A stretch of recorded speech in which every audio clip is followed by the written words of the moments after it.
वालेकुम, मेरा नाम है ज़ुहैब भट्ट और ये है मेरी धरती की पुकार।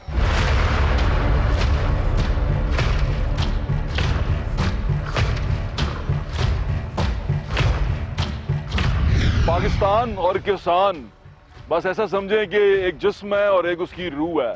किसान हमारी रूह है और किसान का ताल्लुक जो उसकी ज़मीन से है, मट्टी से है, वो मट्टी के बगैर किसान है ही नहीं। आज मैं आपको ये बता रहा हूँ कि किसान जो है हमारे मुल्क का, वो आज भी पिसा हुआ है। अपनी जो रोजगार के मौके हैं वो ज़मीन में कम और शहर में ज़्यादा नजर आना शुरू हो गए हैं। तो ये बड़ी खतरनाक चीज़ बनती जा रही है, इसको कंट्रोल करना बहुत ज़रूरी है। किसान इस ज़मीन में अपना खून पसीना कैसे डालता है, किसान बन के हमने कुछ वक्त गुजारा, कुछ किसानों से बातचीत भी की, ज़रा जाके उसकी थोड़ी सी झलकियाँ देखें।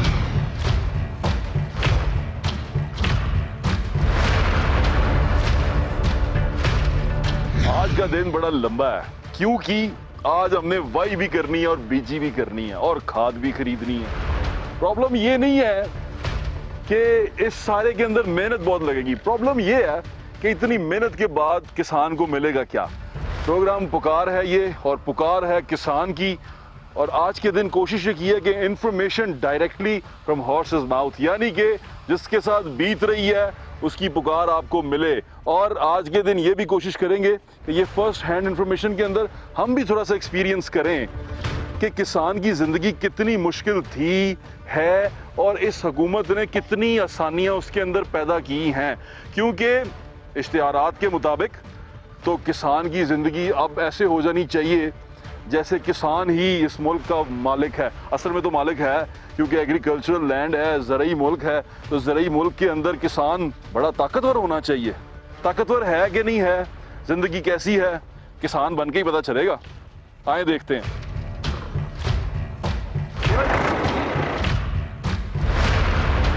किसान की पुकार जो सी है, इस पुकार प्रोग्राम के थ्रू आप तक पहुंचाएं। तो पहले हल लगा लें, हल लगाने के बाद हम इसमें बीज लगाएंगे। तो माय फ्रेंड, माय चाचू इज हियर। चाचा जी आयो। इधर हमारी सीट तो एक ही है पर दिल में बहुत सीटें हैं। क्यों चाचा, दिल च बड़ी सीटां ने, है ना। चलिए चलो जी, चलो जी, बिस्मिल्लाह रहमान रहीम।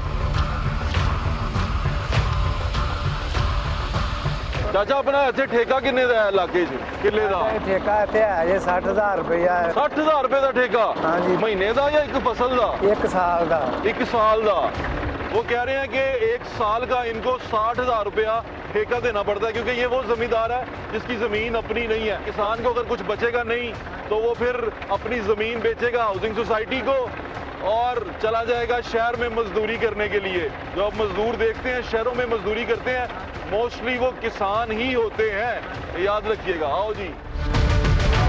भाई मैंने हल चलाया, हल चलाने के बाद आपने बीजा, जो आपने दाना बीजा, उसके बाद उगेगी फसल। ये बड़ा मुकद्दस काम है, खुराक का काम है, बड़ा मुकद्दस काम है। इस सारे प्रोसेस से आज आपको गुजारेंगे, एक नया एक्सपीरियंस है और आपको बड़ा मजा आएगा। और आने वाला खतरा जो अभी टला नहीं है, जिसके बारे में मैंने आपको बताना है, और उसके बाद हमने साहिब इक़्तिदार को बताना है कि जनाब ये खतरा आ रहा है, अपनी पॉलिसीज पे नजरसानी करें। आए चल के दाना लाइए।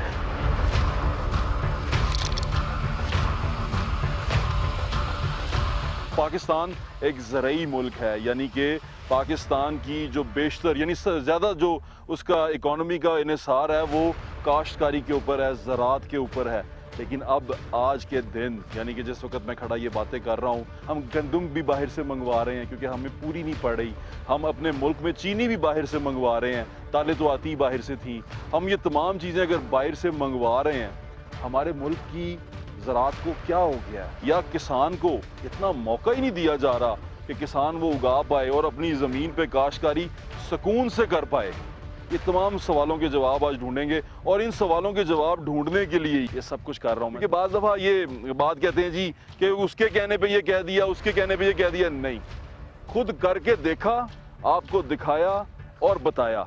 यही आज के शो का मकसद है। और ये फील करें कि किसान की ज़िंदगी जो सी है वो कितनी की मुश्किल है। एक और ख़तरा जो आपके सर पे मंडला रहा है, उस खतरे के बारे में आपको बताएंगे। हमारे साथ रहें।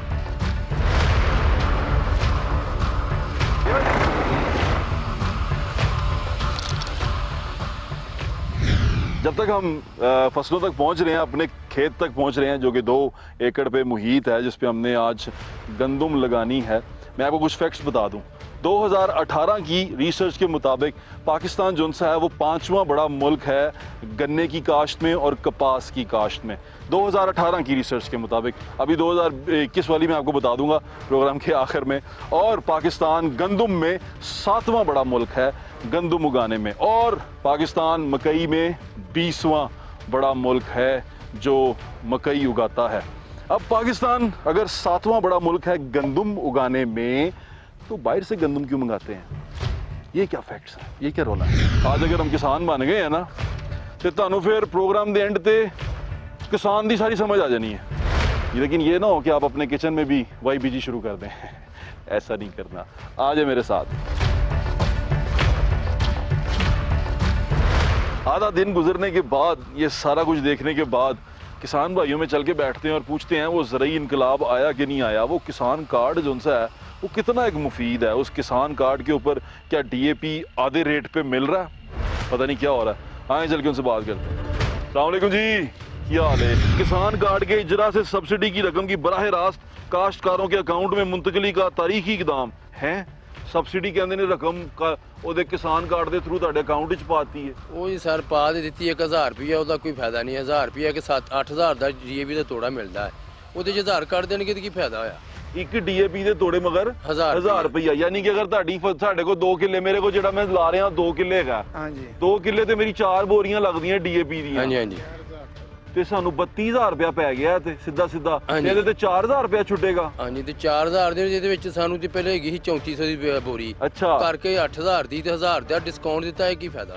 नहीं, यानी कि किसान कार्ड के ऊपर जो DAP की बोरी है वो 8200 की नहीं होगी, वो 7000 की हो जाएगी। 7000 यानी कि 7200 की हो जाएगी। 1000 रुपया किसान कार्ड पे कम मिल रहा है। ये वो बोरी है जो आपको 6 महीने पहले 4000 की मिल रही थी, उससे थोड़ा सा पीछे चले जाएं तो ये आपको 3200 की मिल रही थी। यानी कि ये बोरी इस 6 महीने के अंदर ही ये बोरी डबल क्रॉस कर गई है, और उस पर सब्सिडी मिल रही है 1000 रुपए की। यानी कि 2 किले के ऊपर, 2 एकड़ के ऊपर, यानी कि 16 कनाल के ऊपर मुझे ये 4 बोरियां लगानी है जो बगैर किसान कार्ड के 32000 की और किसान कार्ड के साथ 28000 रुपए की पड़ेंगी। एन जी है जी। अगर मैं 2 किले जमीन से वाही करा या बीजी करा, मैं तकरीबन ਉਹਦੇ ਤੇ ਗੰਦਮ ਲਾ ਲਾ, ਮੈਨੂੰ ਕਿੰਨਾ ਕੁ ਪ੍ਰੋਫਿਟ ਹੋਏਗਾ, ਮੈਂ ਕਿੰਨੇ ਕੁ ਪੈਸੇ ਕਮਾ ਲਾਂਗਾ ਅੱਜ ਦੇ ਹਿਸਾਬ ਵਿੱਚ? ਜਿਸ ਤਰ੍ਹਾਂ ਦਾ ਵਕਤ ਚੱਲਣ ਡਿਆ ਨਾ, ਨੁਕਸਾਨ ਹੋ ਰਿਹਾ ਜੀ। 2 ਕਿੱਲੇ ਤੇ ਜ਼ਮੀਨ ਕਿੰਨਾ ਕੁ ਲਾਵਾਂਗਾ? ਤੁਸੀਂ 2 ਕਿੱਲੇ ਤੇ ਪੈਂਦੇ ਆ ਜੀ, ਜਦੋਂ ਤੁਸੀਂ ਬਾਈ ਬੀਜ ਕੇ ਵਫਾਰਕ ਹੋਣਾ ਤੇ 50000 ਰੁਪਏ ਦਾ ਲੱਗ ਜਾਣਾ।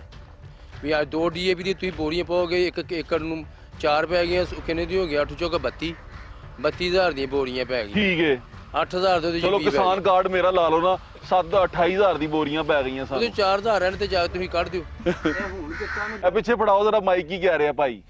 ਭੱਟ ਸਾਹਿਬ ਅੱਜ ਕਿੱਤਾ ਨੇ, ਕੱਲ ਕਿੱਤਾ ਨੇ 8200 ਦਾ, ਪਹਿਲਾਂ 9100 ਦਾ ਜਲੋ ਮੋੜ ਤੇ ਦਿੰਦੇ ਰਹੇ DAP। ਹਾਂਜੀ ਬਲੈਕ ਚ। ਅੱਛਾ ਜੀ। ਹਾਂਜੀ ਉਹ ਵੀ ਨਹੀਂ ਹੈ ਹੀ ਨਹੀਂ ਜੀ, ਸਟਾਕ ਕਿਤੇ ਨੇ, ਹਰ ਚੀਜ਼ ਇਹਨਾਂ ਸਟਾਕ ਕੀਤੀ ਹੈ। ਤੇ ਫਿਰ ਤੁਸੀਂ ਕਿਸ ਤਰ੍ਹਾਂ ਕੀ ਕੀਤਾ? 2400 ਰੁਪਏ ਦਾ ਯੂਰੀਆ ਖਾਦ ਲਿਆ ਕੇ ਪਾਈਏ, 2400 ਰੁਪਏ ਦਾ ਯੂਰੀਆ ਪਾਇਆ ਤੁਸੀਂ? ਹਾਂਜੀ 1800 ਵਾਲਾ 2400 ਦਾ ਤੋੜਾ ਲਿਆ ਕੇ। ਯੂਰੀਆ ਦੇ ਨਾਲ ਤੇ ਰਿਜ਼ਲਟ ਅੱਛਾ ਨਹੀਂ ਆਂਦਾ।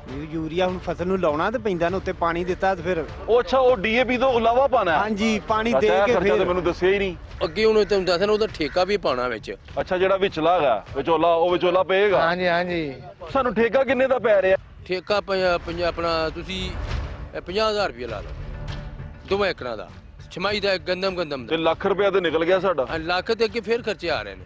ਅੱਗੇ ਉਹਦੀ ਦੁੰਬੀ ਸਿਟੀ ਵਾਲੀ ਸਪਰੇ, ਤੇਲੇ ਵਾਲੀ ਸਪਰੇ, ਸੁੰਡੀ ਵਾਲੀ ਸਪਰੇ, ਇਹ ਕਮ ਸੋ ਕਮ 10000 ਰੁਪਏ ਖਰਚਾ ਯਾਰ। ਤੇ ਪਾਣੀ ਦਾ 10000 ਰੁਪਏ ਖਰਚਾ 2 ਏਕੜਾਂ ਦਾ, 20000 ਰੁਪਏ, 1,20,000 ਰੁਪਏ ਹੋ ਗਿਆ। ਹਾਂ। ਫਿਰ ਅੱਗੇ ਕਟਾਈ ਦਾ ਖਰਚਾ ਤੇ ਬਿੱਲ ਉਹਦੀ ਦੱਸਦਾ ਤੁਹਾਨੂੰ 10000 ਰੁਪਏ ਦੱਸਿਆ ਨਾ। ਤੇ ਆਪਣਾ ਡੀਜ਼ਲ ਦਾ ਵੀ ਦੱਸਿਆ ਤੁਹਾਨੂੰ, ਉਹ ਪਾ ਕੇ ਅੱਗੇ 40000 ਉਹ ਖਰਚੇ, 10000 ਡੀਜ਼ਲ ਦਾ, 50000 ਤੇ 50000 ਠੇਕਾ, ਲੱਖ ਰੁਪਇਆ। ਅੱਗੇ ਫਿਰ ਕਟਾਈ ਦੇ ਕਿੰਨੇ ਪੈਸੇ ਦਿੰਦੇ?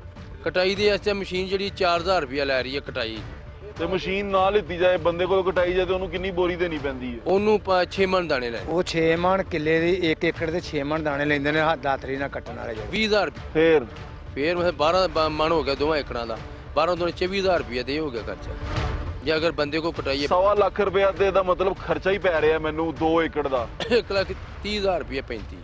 खर्चा ही पै रहा है। अगर मेरी जमीन भी अपनी नहीं की, जिस तरह मैं ठेके ते ਲਈ है, मैं 50,000 रुपए ठेके ते ਲਈ है। ਹਾਂਜੀ ਵਕਤ ਜਿਵੇਂ ਜਾ ਰਿਹਾ ਨਾ 1,30,35,000 2 ਏਕੜਾਂ ਦੇ ਖਰਚਾ ਹੁੰਦਾ ਜੀ ਐਂਡ ਤੇ ਵੱਢ ਕੇ ਜੇ ਤੁਸੀਂ ਆਪਣੀ ਘਰ ਲਿਜਾਣੀ ਵੀ ਗੰਦਾ। ਇਹ 6 ਮਹੀਨੇ ਦਾ ਖਰਚਾ ਅਸੀਂ ਸੁਣਾ ਰਹੇ ਹਾਂ। ਹਾਂਜੀ ਹਾਂਜੀ ਤੇ ਇਹਦੇ ਵਿੱਚ ਕੋਈ ਕਮਾਈ ਨਹੀਂ ਹੈਗੀ ਸਾਡੀ। ਹੋਰ ਮਹੀਨੇ ਦਾ ਕਿਸ ਤਰ੍ਹਾਂ ਖਰਚਾ ਕੱਢਦੇ ਹੋ, ਕੀ ਕਰਦੇ ਹੋ? ਬਸ ਇਹ ਮਜਬੂਰੀ ਹੈ, ਜਿਵੇਂ ਹੁਣ ਸਾਨੂੰ ਮਤਲਬ ਕਿ ਆਪਣਾ ਮਜਬੂਰੀ ਨਾਲ ਬੀਜਣਾ ਪੈਂਦਾ। ਸਾਡੀ ਮਜਬੂਰੀ ਹੈ ਵੇਚ ਵੂਚ ਕੇ ਉਧਾਰ ਪੈਸੇ ਉਧਾਰ ਖਾਦਾਂ ਲੈ ਕੇ ਸਾਡਾ ਕੰਮ ਚੱਲਦਾ है।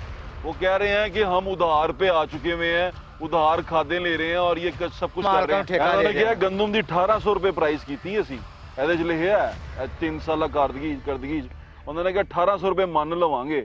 ਪਰ 1800 ਕਰਕੇ ਸਾਰਾ ਆਪਣਾ ਜੇ 1800 ਨਾਲ ਕੀਤੀ ਹੈ ਨਾ ਤੇ ਉਹਦੇ ਖਰਚੇ ਵੀ ਇੰਨੇ ਵਧਾ ਦਿੱਤੇ ਗਏ ਨੇ ਕਿ ਜਿਹੜੀ ਕਿਸਾਨ ਦੀ ਪਹੁੰਚ ਤੋਂ ਬਹੁਤ ਦੂਰ। ਬੁਜ਼ਦਾਰ ਸਾਹਿਬ ਕਿਸਾਨ ਦੋਸਤ ਪਾਲਿਸੀਆਂ ਲੈ ਕੇ ਆਏ ਨੇ, ਉਹਨਾਂ ਦਾ ਕੋਈ ਲਿਆ ਕੇ ਵਿਚਾਰੇ ਦਾ ਕੀ ਮਤਲਬ ਫਾਇਦਾ? ਜੇ ਮਤਲਬ ਮਾਫੀਆ ਜਿਹੜੇ ਬੈਠੇ ਇਹਨੂੰ ਮਹਿੰਗੇ ਦਾਮ ਵੇਚਣ ਦੇ, ਜੋ ਹੁੰਦੇ ਨੇ 1700 ਦੀ ਵੇਚੋ, ਇਹ ਧੱਕੇ ਨਾਲ ਦੇ ਅਸੀਂ 2500 ਦੇ ਤੋੜਾ ਵੇਚਣਾ ਹੈ ਯੂਰੀਏ ਦਾ। ਉਹ ਆਂਦੇ ਨੇ ਡੀਏਪੀ ਨੂੰ 6000 ਦਾ ਜਾਂ 5000 ਦਾ ਵੇਚੋ, ਉਹ ਆਂਦੇ ਨੇ 8000 ਦਾ ਵੇਚਣਾ, हड़ताल कर देंगे ये कर देंगे। यानी कि कानून की गिरफ्त नहीं है। वो ये कहना चाह रहे हैं कि ब्लैक में चीजें मिल रही हैं। अब हम अगर कैमरा लेके जाएंगे वहां पर तो मुझे यकीन है कि हमें कंट्रोल रेट पे ही देगा, लेकिन हम अगर उसके पास कैमरे के बगैर जाएंगे या ये लोग जाएंगे, वो उनको अपनी मर्जी कीमत देगा। लैनी है तो लवो, नहीं लैनी तो मेरा वीर यार जा जिथों लभदी ले ला, मेरे को नहीं हैगी भी, अगो सानू तड़ी ला देंदे ने। 40 सफ़ों का ज़मीमा छापा हुआ है जी, और 40 सफ़ों की कारकर्दगी आपके सामने है। ये तमाम सवालात जो इसमें लिखे हुए हैं ये सवाल ही हैं। ये जो पॉइंट्स हैं जो इसमें लिखे हुए हमने, ये पॉइंट्स हैं। ये पॉइंट्स इनसे पूछे हैं, इनको क्या उसमें मिला है वो मेरे ख्याल से आपके सामने है। सलीम साहब जो उनसे हैं, इमरान खान साहब के बड़े मोहब्बत करने वाले हैं, उनसे प्यार करते हैं। क्यों जी कर दो प्यार? बहुत ज्यादा प्यार कर। अच्छा, तो ज्यादा प्यार कर दो तो ज्यादा प्यार ना कोई प्यार दा मिले है? नहीं, प्यार दा सिरा है भी जो माफिया बैठे ने, प्यार कितने जाना है? माफिया सारा आप ही अपना सारा मैनू लगता है साडे प्यार को माफिया सांभया भी नहीं गया। हाँ जी, ये भी गल है। हमारा प्यार जो उनसे थोड़ा कमजोर पड़ गया, माफिया सांभा नहीं जा रहा, तो माफिया धड़ाधड़ काम कर रहा है। और जो खतरनाक चीज है जो आपके सोचने समझने वाली है कि जनाब इस माफिया की वजह से इस मुल्क में गंदम की पैदावार इफेक्ट हो सकती है, और ये ज़रई मुल्क गंदम की पैदावार में और नीचे गिर सकता है। और अगर नीचे गिर गया तो किल्लत हो सकती है गंदम की, और फिर बाहर से मंगवानी पड़ सकती है। और शहर में बैठे हुए लोग जो एंजॉय कर रहे हैं, जिनका लगता है कि उनका इससे कोई ताल्लुक नहीं है, जनाब रोटी बड़ी महंगी हो जानी है। अमीर आदमी तो खा लेगा, गरीब आदमी फिर तुहाडे गल नूं पेगा। किसान बन के एक चीज का अंदाजा मुझे बहुत अच्छी तरह हुआ, वो ये था कि पाकिस्तान में अगर आप जागीरदार हैं तो ठीक है, आप वेल ऑफ रहेंगे, आपको कोई प्रॉब्लम नहीं होगा। लेकिन अगर आप हारी हैं, आप किसान हैं, आप हाथ से इस जमीन का सीना चीरते हैं, उसमें बीज डालते हैं और उससे रिज्क निकालते हैं, खुराक निकालते हैं और अपना और अपनी कौम का पेट भरते हैं, तो आपकी जिंदगी आसान नहीं है। एक तो मुशक्कत वो है जो यहाँ करता है किसान, यहाँ पसीना बहाता है। दूसरा ये कि किसान, हमारे मुल्क में मोस्टली किसान जो मैंने ऑब्जर्व किया और मैंने एक्सपीरियंस किया है, वो बेचारा बड़े जागीरदार के उधार के अंदर दबा हुआ है। वो कैसे दबा हुआ है कि किसान अगर जमीन उसकी अपनी नहीं है, एकड़ नहीं है, 2 एकड़ नहीं है, अगर उसके पास जमीन है ही नहीं, तो वो जिस जागीरदार से ठेके पे जमीन ले रहा है, जिस जागीरदार की जमीन है, और वो खुद किसान नहीं बन सकता, खुद जमीन पे जो है वो बुआई नहीं कर सकता, कटाई नहीं कर सकता, तो वो किसान को देता है ठेके पे। किसान जमीन का सीधा चीरता है, किसान उसके अंदर फसल बोता है, किसान उसके अंदर उगाई करता है, कटाई करता है, और किसान जब फसल लेके जाता है बेचने के लिए, उसकी तमाम जो लागत आई होती है उसको उसका मुआवजा नहीं मिलता। अब अगर उसको उसका मुआवजा नहीं मिलेगा तो ना वो जमीन का ठेका दे पाएगा, वो ना अपनी जो उसकी लागत आई है वो पूरी कर पाएगा। इससे क्या होगा, वो जागीरदार का मकरूज हो जाएगा। जागीरदार उसे कहेगा कि एक बार चलो तुम पे उधार चढ़ गया, दूसरी बार पैसे कुछ उसने उतार दिए, कुछ और उधार चढ़ गया, तो किसान पे ये उधार चढ़ता जाएगा। एक टाइम ये आएगा किसान जो उनसे है वो जागीरदार का मज़ारा बन के रह जाएगा। फिर जागीरदार उसे कहेगा कि मैं आज इलेक्शन पे खड़ा होने लगा हूँ, तो तेरा वोट तो मेरा ही है, बगैर किसी वजह के तुझे मुझे वोट डालना ही डालना, तू मेरा मकरूज है। तो जिनके हम मकरूज हैं वही लोग असेंबली में जाते हैं, वही वहाँ पर किसान के लिए पॉलिसी बनाते हैं, और ऐसी पॉलिसी बनाते हैं कि किसान कभी उस उधार से, उस कर्ज से निकल ना सके। किसान हमेशा उस कर्ज में, उस उधार में फंसा रहे और जागीरदार का मज़ारा बन के रहे, और जागीरदार को वोट इसी तरह पड़ते रहे, और जागीरदार असेंबली में बैठा रहे। ये है सारी फिलॉसफी किसान की, जो मैंने अपने इस छोटे से एक्सपीरियंस से जो मैंने आपको दिखाया किसान बन के की कि जितनी मैं लागत लगाता हूँ, जितनी मैं कोशिश कर लूँ मेहनत करने की, जितनी ज़मीन पे ज़्यादा से ज़्यादा लगा लूँ, मुझे उसकी कीमत का यानी कि रिटर्न नहीं मिल पाता। मेरी जितनी लागत मेरी फसल पे आती है, मेरी वो फसल से जो लागत निकलती है, जो मेरी रकम लगी होती है, वो मैं बाद में कमा नहीं पाता। यानी कि वो ऐसे ही हो जाता है कि वो सारा का सारा खर्चा जो सा मेरा वो रिटर्न नहीं हो पाता। बाज़ दफ़ा तो ब्रेक इवन पे भी नहीं आ सकता। अब जो सूरत हाल चल रही है, जिस तरह DAP की सूरत हाल है, यूरिया की सूरत हाल है, और किसान को जिस तरह ज़मीनों का ठेका मिल रहा है आजकल, ये तमाम खर्चे डाल के फिर कटाई है, उसके ऊपर स्प्रे है, उसके ऊपर उसने वो लेके आना है, रेंट पे लेके आना है कटाई के लिए, किसी को कटाई के लिए बिठाना है, वो तमाम खर्चे डाल के किसान की ज़मीन जो सी उसे पूरी नहीं कर पा रही। लेकिन जो जागीरदार है, जो बैठा हुआ है, जो ज़मीन का मालिक है, उसने at the end of the day ज़मीन का जितना ठेका उसने 1 लाख, 1.25 लाख, 1.5 लाख, 80,000 जितना भी एकड़ उसने किया है डिसाइड, वो उसने लेना ही लेना है, और वो किसान ने देना ही देना है। नहीं देगा तो वो उसके उधार में आ जाएगा। ये एक सर्कल चल पड़ा है, और ये विशेष सर्कल है। ये विशेष सर्कल जो सा है, ये खराबी पैदा कर रहा है। अब जो देखने वाले हैं, जो सुनने वाले हैं, उनको इस सर्कल से किसान को निकालना है। अगर वो चाहते हैं कि पाकिस्तान की जो साख है एज एन एग्रीकल्चरल स्टेट वो कायम रहे और पाकिस्तान इसी तरह फूड ग्रोवर रहे दुनिया में, तो उनको चाहिए कि पॉलिसीज अच्छी बनाएं। क्योंकि ज़मीन है, पानी है, यहाँ पर किसान है मुशक्कत करने वाला, अगर है तो नहीं है तो विल नहीं है, हमारी सोच नहीं है, हमारी पॉलिसीज़ नहीं है कि हम किसान को आसानियाँ फराहम करें कि वो खुशी से ज़मीन पे बुआई करे और वो जो फसलें उगें उससे हमारे शहरियों का पेट भरे, ना कि हमें बाहर से चीनी भी इंपोर्ट करनी पड़े, हमें गंदम भी इंपोर्ट करनी पड़े, हमें सब्जियाँ इंपोर्ट करनी पड़े। खान साहब अपने मुँह से कहते हैं कि यहाँ पर हर चीज़ उग सकती है, तो फिर हर चीज़ उग सकती है तो बाहर से क्यों मंगवाते हैं? यहाँ पॉलिसी का फुकदान है। आइए आपकी और लोगों से बात करवाता हूँ।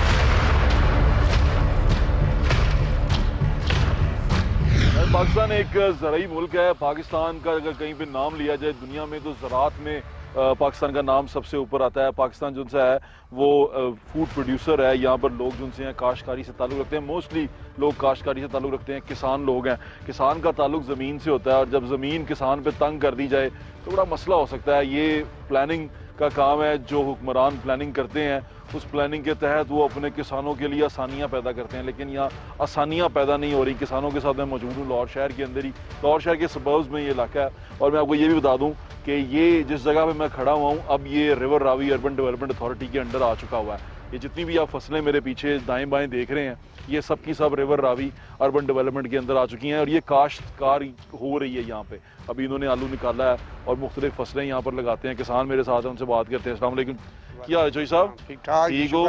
तबीयत ठीक जे? ਅਲਹਮਦੁਲਿਲਾ ਜੀ। चोई साहब है की ਜ਼ਮੀਨ ਕਹਿੰਦੇ ਨੇ? ਇਹ ਜ਼ਮੀਨ ਸਾਡੀ ਆਂਦੇ ਨੇ, ਅਸੀਂ ਲਾਹੌਰ ਦੇ ਬਿਲਕੁਲ ਨਜ਼ਦੀਕ ਆ ਠੀਕ ਹੈ, ਤੇ ਅਸੀਂ ਇਹਨਾਂ ਨੂੰ ਆਲੂ ਦਿੰਦੇ ਆ, ਸਬਜ਼ੀਆਂ, ਹਰ ਚੀਜ਼, ਤਰਬੂਜ, ਹਰ ਸ਼ੈ ਅਸੀਂ ਇੱਥੇ ਲਾਹੌਰ ਦੇ ਵਿੱਚ ਲਿਜਾਂਦੇ ਆ। ਠੀਕ ਹੈ।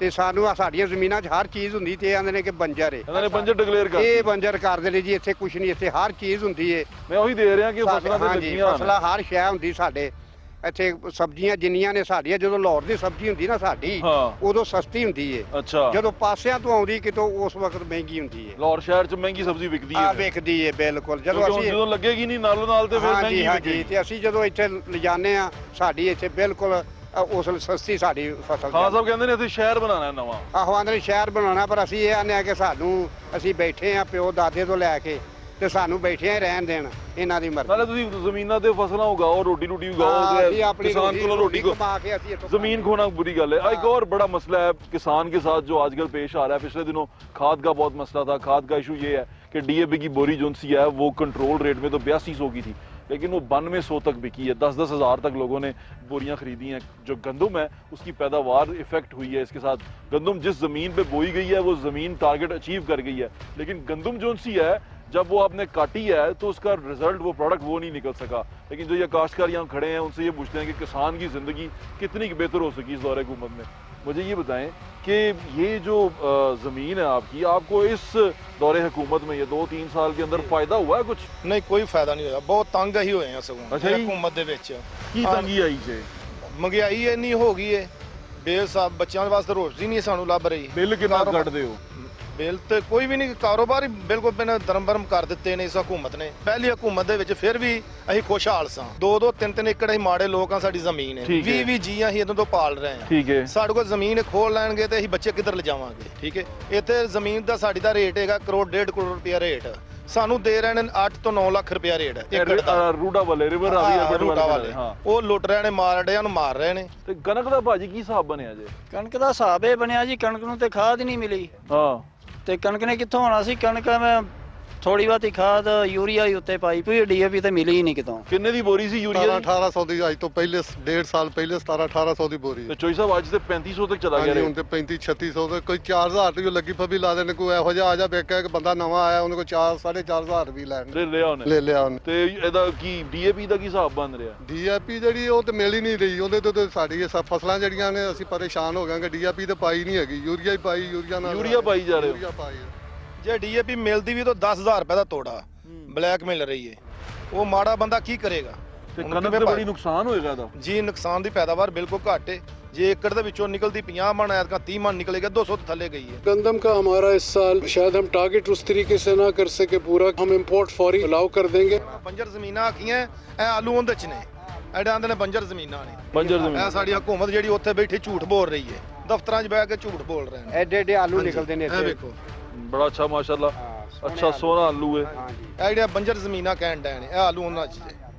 ਵਾਹ ਵਾਹ ਵਾਹ, ਇਹ ਤੇ ਮਿੱਠਾ ਆਲੂ ਨਹੀਂ ਹੈਗਾ ਨਾ? ਨਾ ਜੀ ਨਾ ਨਾ, ਬਹੁਤ ਅੱਛਾ। ਇਹ ਆਲੂ ਬਹੁਤ ਵਧੀਆ ਆਲੂ ਪੂਰੇ ਹੈ। पाकिस्तान ਦਾ ਆਹੋ ਆ ਜਿਹੜਾ ਆਲੂ ਸਾਡਾ ਹੈ बेहतरीन है इंशाल्लाह। ये एक किसान का ये एक एंगल आपको दिखाया। वैसे तो हम फसलों में बात कर रहे हैं, एंगल ये है कि लाहौर के सबर्ब्स में जो शहर बन रहा है, जो river Ravi urban development authority बना रही है, रावी के ऊपर एक शहर कायम कर रही है।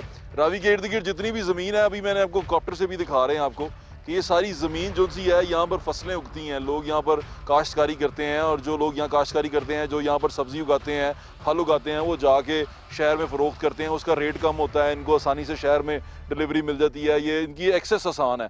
तब ये यहाँ से ये उठा दिया जाएगा, इसके ऊपर कंक्रीट का एक जंगल बना दिया जाएगा।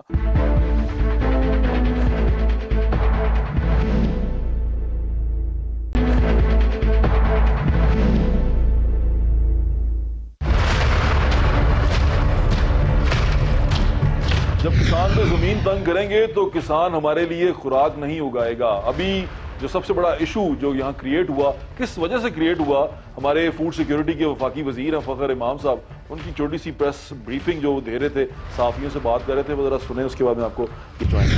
गंदम का हमारा इस साल शायद हम टारगेट उस तरीके से ना कर सके पूरा, हम इंपोर्ट फौरी अलाउ कर देंगे। गंदम का बहरान आ सकता है। गंदम का बहरान का मतलब ये है कि आटे का बहरान, अगर आटे का बहरान आया तो इस पाकिस्तान, इस मुल्क में लोग आटा कहाँ से खरीदेंगे? पहले तो था ना आटा महंगा हो गया, अब अगर महंगा भी ना हुआ, कम हो गया, तो फिर क्या करेंगे? इसका फोर्सी यानी कि इसको देखा पहले और प्रेडिक्ट किया गया। अपील एक अखबार में छपी, मेरे हाथ में है वो अखबार, ये अपील छापी गई। हमारे बड़े प्यारे भाई हैं आसिम रजा अहमद साहब, जिन्होंने छापी, जो चेयरमैन है पाकिस्तान फ्लोर एसोसिएशन के थे उस वक्त, 1 साल पहले, और अभी ये ग्रुप लीडर हैं। आसिफ भाई हमारे साथ मौजूद हैं, अस्सलाम वालेकुम सर। और हमारे साथ ताहिर अनीफ मलिक साहब भी हैं, जो चेयरमैन हैं पंजाब फ्लोर मिल एसोसिएशन के, इनका पंजाब सर। अस्सलाम वालेकुम सर, कैसे हैं आप? ये आपने प्रोडिक्ट कर दिया, और ये उस वक्त प्रोडिक्ट किया जब डीएपी की कीमत बढ़ रही थी, और डीएपी जो सा था उस वक्त आपने कहा 2000 रुपये बढ़ी है, और ये 6600 और 6500 फरोख्त हो रही है। लेकिन अभी आपको पता है ये जो पीछे कितने की बिकी है, ये 10,000 रुपए तक बिकी है, और सरकारी कीमत 8200 रुपया थी। ये कैसे आपने एकदम प्रेडिक्ट कर दिया? देखिए, चूंकि हमारा फील्ड के साथ हर टाइम रब्ता होता है और किसानों से फीडबैक आ रही होती है, और जो मुश्किलात पानी की हो, मौसमी हो, या खाद वगैरह, या जिस चीज़ की बिजली के हवाले से, तो वो डिस्कशन में चीज़ें होती हैं जी। उन तमाम चीज़ों को मद्देनज़र रखते हुए हमारा ये ख्याल था कि ये आने वाले टाइम में हमें इस बहरान से गुजरना पड़ेगा अगर इसका तदारुक ना किया गया। अच्छा, तदारुक तो नहीं हुआ? देखिए, हमारा तो था काम कि हम हुकूमत को बावर कराएं कि इस चीज़ की तरफ आप गौर करें कि ये आज ये पोजीशन है और आने वाले टाइम में इससे वर्स्ट होगी। ठीक है। और वो आपने देखा कि उसी तरह हुआ। हमने अगस्त में ये इश्तहार दिया था, और आपने देखा कि नवंबर में या दिसंबर में या अक्टूबर में क्या सूरत हाल थी। बल्कि दिसंबर में नाज़रीन हमने ये जगह जाके देखा। आप ज़रा सुने कि जब मैंने सवाल उठाया कि डीएपी की कीमत बढ़ रही है, तो वज़ीर ज़राअत हमारे हैं हुसैन जहानिया गर्देजी, उन्होंने क्या कहा जरा सुनिए। दही साहब ये आप जिस तरह कह रहे हैं खुशकिस्मत, जहाँ से मैं आ रहा हूँ मैं किसानों से बात की है, मैंने थोड़ा सा कोशिश की है कि मैं भी फसल उगा सकूँ, देख सकूँ। मुझे ऐसा एहसास हो रहा है कि ये खुशकिस्मती नहीं है। 8,000 रुपये की बोरी और आपके कार्ड के ऊपर वो 7,000 में मिले, 1,000 रुपये लेस हो, तो बड़ा मुश्किल है। जो 6 महीने पहले 4,000 की थी या उससे कुछ में 1 साल पीछे चले जाएं तो वो 2,500 या 3,000 की थी, तो बड़ा मुश्किल है ये। साल पहले तो डीएपी आती है, इंपोर्ट होती है। जी ठीक है। 1 साल पहले 1 टन डीएपी जो है वो $350 की थी। हाँ।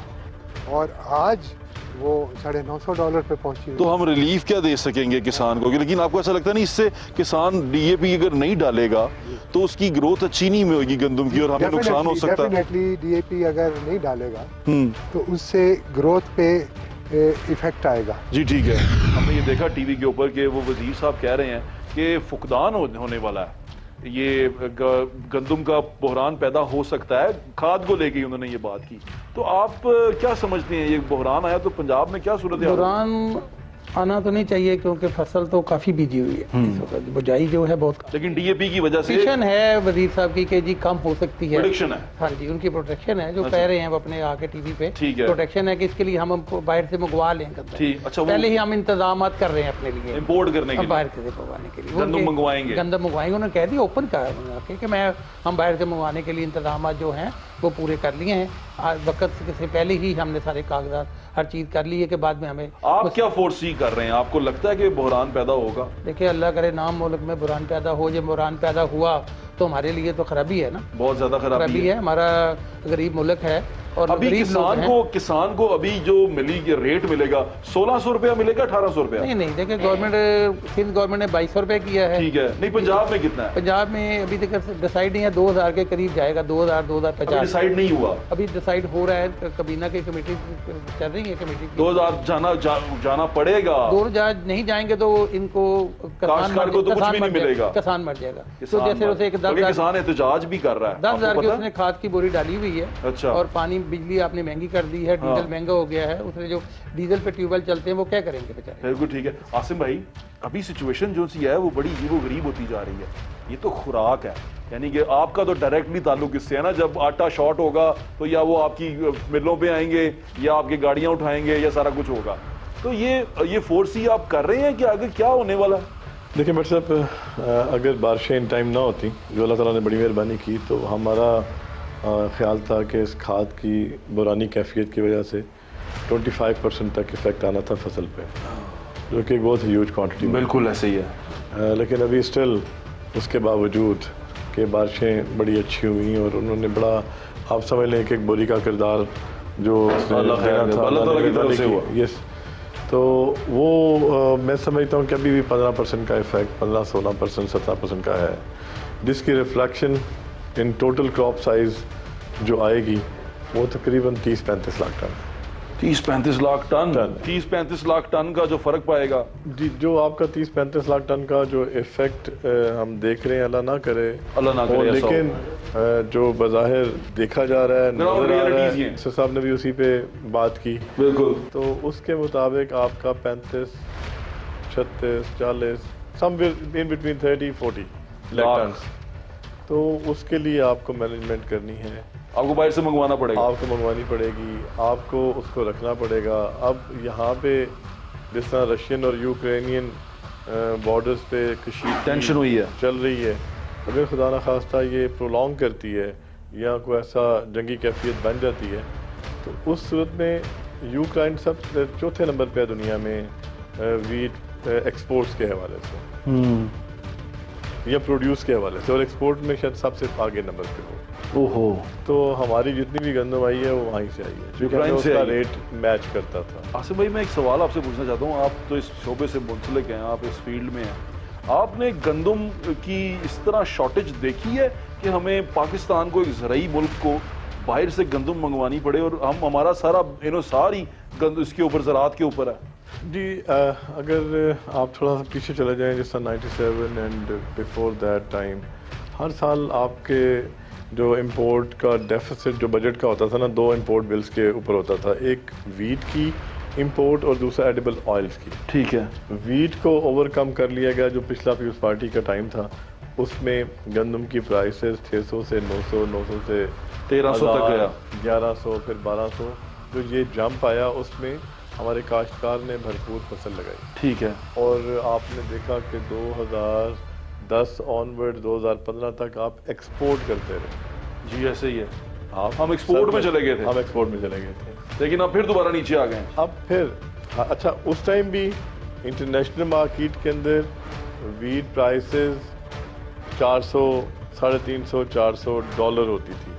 अच्छा। और तो आज के दिन भी कैफियत ऐसी ही है कि इतनी प्राइस है, लेकिन मैं समझता हूँ कि अब आपकी क्रॉप साइज भी ठीक है, लेकिन हमारे छोटी छोटी चीज़ें लाइक जो इतने अरसे में हमने रिसर्च पे कोई काम नहीं किया, हमने सीड डेवलप नहीं किया।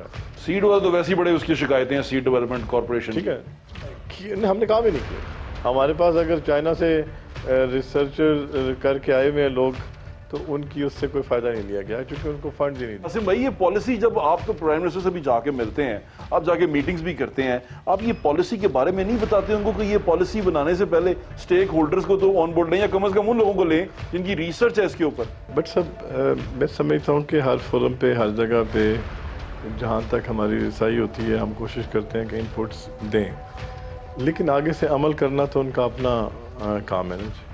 आप सिर्फ सजेस्ट कर सकते हैं, मसलन अगर हमारी जुबानी नहीं, ये तो आपने अखबार में सजेस्ट किया, हमने तो फिर यहाँ पे ओपन फोरम पे सजेस्ट कर दिया आपने पब्लिकली के भाई सजेस्ट, आपका सजेशन तो नहीं माना गया।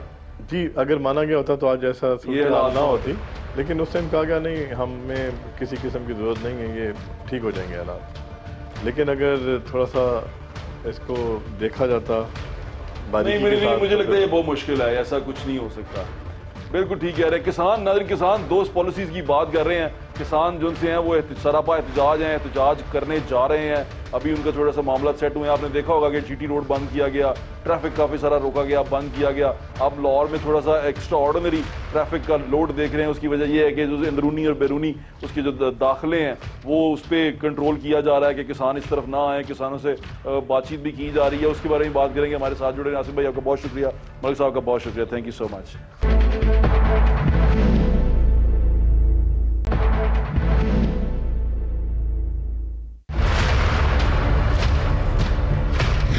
डॉक्टर अफजल साजिद हमारे साथ मौजूद है, मरकजी नायब सदर हैं किसान बोर्ड के। किसान एहतजाज करने जा रहे हैं, ये भी आपको पहले ही प्रोडिक्शन कर दें कि 2 तारीख तक का इन्होंने अल्टीमेटम दिया है। 2 तारीख को अगर हुकूमत ने मुज़ाकरात ना हो सके हुकूमत से, तो ये एहतजाज करने जा रहे हैं। किसान एहतजाज कर, किसान सड़क पे क्यों आ गया? फसलों से निकल के, खेतों से निकल के किसान सड़क पे क्यों आ गया? डॉक्टर साहब, अस्सलाम वालेकुम, कैसे हैं आप? डॉक्टर साहब, क्या हुआ? किसान क्यों एहतजाज कर रहे हैं? ये कि किसानों के साथ बहुत ज्यादा ज्यादती हो रही है। वो क्या हुआ? जैसे पिछले साल आप देखें कि बम्पर क्रॉप हुई हमारे पास गंदम की। जी ठीक है। जो भी फसलें होती हैं अच्छी होती हैं, जी, जब किसानों के पास होती हैं उस वक्त रेट इनके कम होते हैं। जो ही ये मार्केट में चली जाती हैं या किसानों से निकल के आगे चली जाती है, ये रेट हाई हो जाते हैं, बहुत आवाम को मिलना मुश्किल हो जाता है। अब यानी कि फार्मर फ्रेंडली नहीं है हम, फार्मर फ्रेंडली नहीं, फार्मर फ्रेंडली नहीं है। और एक बिजली का टैरिफ इन्होंने बढ़ा दिया है जी। फिर जो ज़राई मशीनरी है, ज़राई मदाखल है या ज़राई बीज हैं, उनके ऊपर 17% GST टैक्स गवर्नमेंट ने लगा दिया है। और इनके जो दूर दराज इलाके हैं, टेलों के ऊपर पानी नहीं पहुंच रहा ठीक है। सही तौर पे, फ्यूल जो है वो बहुत ज्यादा हो गया है, फ्यूल बहुत ज्यादा हो गया है, इसलिए इनको गवर्नमेंट को बार बार हमने लिखा है। अभी कुछ दिन पहले मुझे याद है प्राइम मिनिस्टर के साथ बाबा जी बैठे हुए थे, काफी सारे किसान, उन्होंने कहा वो इमरान खान से ज्यादा अच्छी किसी ने किसान दोस्त पॉलिसी ही नहीं दी। इमरान खान का विजन किसानों के बारे में हमें अच्छा लगता है, लेकिन जो इम्प्लीमेंटेशन होती है वो टोटली गलत होती है। तो विजन तो फिर ना हुआ वो, अगर इम्प्लीमेंटेशन ही ना हुई तो फिर विजन क्या था? मतलब ये है कि लेकिन वो किसानों के लिए वो जो सोचना चाह रहे हैं, जो सोचते हैं, वो नीचे तक उसके ग्रास रूट पे किसानों को कोई फायदा नहीं हो रहा। देखिए पंजाब में भी अभी हमें नजर आ रहा है कि बहुत बड़ा किसान एहतजाज होने वाला है। इंशाअल्लाह होगा। मेरी दुआ है कि आपकी मांगे जो सी जल्दी पूरी हो। सरसब्ज पाकिस्तान हमारी पहचान है, सरसब्ज पाकिस्तान ही असल में हमारी शान है, तो इसको सरसब्ज रहने दें। और जो सरसब्ज इसको बना रहा है, किसान हमारा हारी, उसकी ताकत बने, क्योंकि किसान ही असल में हमारी पहचान है। अगर ये पाकिस्तान फूड ग्रोवर रहेगा, दुनिया में इसका नाम रहेगा, तो ये बड़ा खूबसूरत नाम रहेगा, ये किसी दहशतगर्दी में नहीं है। ये है पाकिस्तान का सॉफ्ट इमेज के कहीं पे बैठ के दुनिया में कोई आलू खा रहा हो तो वो पता है ये पाकिस्तान से आता है, कोई कहीं दुनिया में बैठ के बासमती चावल खा रहा हो तो वो कहे ये पाकिस्तान से आता है। ये है पाकिस्तान की पहचान, ये है पाकिस्तान का सॉफ्ट इमेज। अब नाच गा के या झूम के आप पाकिस्तान का सॉफ्ट इमेज नहीं देंगे, ये है पाकिस्तान का सॉफ्ट इमेज जो आपको देना है। और इसकी रखवाली करने के लिए अच्छी पॉलिसीज बनानी है। किसान की ज़मीन किसी अर्बन डेवलपमेंट के नाम पे ना खींची जाए, किसान के लिए जो पॉलिसी बनाई जाए, किसान को आसानियां फराहम की जाएं, किसान के लिए बिजली सस्ती दी जाए, किसान के लिए यहाँ पर डीजल या पेट्रोल जो आप कह रहे हैं, खान साहब कह रहे हैं पूरी दुनिया में महंगा हो गया है, चलें किसान सब्सिडी अगर किसी को देनी है तो किसान को सब्सिडी दें ताकि खुराक हम तक आसानी से और सस्ती पहुँच सके, मेयारी पहुँच सके। ये तमाम चीज़ें वो हैं जिससे हम पाकिस्तान को सरसब्ज और शाद रख सकते हैं, पाकिस्तान को आबाद रख सकते हैं। ये वो पॉलिसीज़ हैं जिसको करने से पाकिस्तान का हारी मजबूत होगा और पाकिस्तान की ये बैकबोन है। ये याद रखें, ये पाकिस्तान की रीढ़ की हड्डी है। ज़राअत अगर पाकिस्तान से ख़त्म हो जाए या ज़राअत पाकिस्तान में कम हो जाए तो हम सारा का सारा खाना बाहर से मंगवाएंगे, और अगर हम सारा का सारा खाना बाहर से मंगवाएंगे तो सोचें क्या पाकिस्तान पूरा कर पाएगा? हमारे पास इतने पैसे हैं? पॉलिसीज अच्छी बननी चाहिए किसान के लिए, जागीरदार के लिए नहीं। किसान के लिए जो पॉलिसीज आसान होंगी तो किसान मुशक्कत करेगा और दिल से करेगा। अगर जागीरदार के लिए करेंगे तो इसी तरह वो किसान को अपना गुलाम बनाता रहेगा और किसान इसी तरह चक्की में पिसता रहेगा। किसान के बाद किसान का बच्चा जागीरदार का मकरूज होगा और उसके बाद उसका बच्चा उसके जागीरदार का मकरूज होगा, जिस तरह आज हम किसी के मकरूज हैं। कर्ज से निकलें, कर्ज से निकलने ही पाकिस्तान की बका है, और अपने किसान को कर्ज से निकालें, मुश्किलों से निकालें, उसके लिए आसानियां पैदा करें, पॉलिसीज ऐसी बनाएं जो किसान दोस्तों। मुझे इजाज़त दें, इंशाल्लाह फिर मुलाकात होगी। अल्लाह हाफ़िज़। पाकिस्तान जिंदाबाद।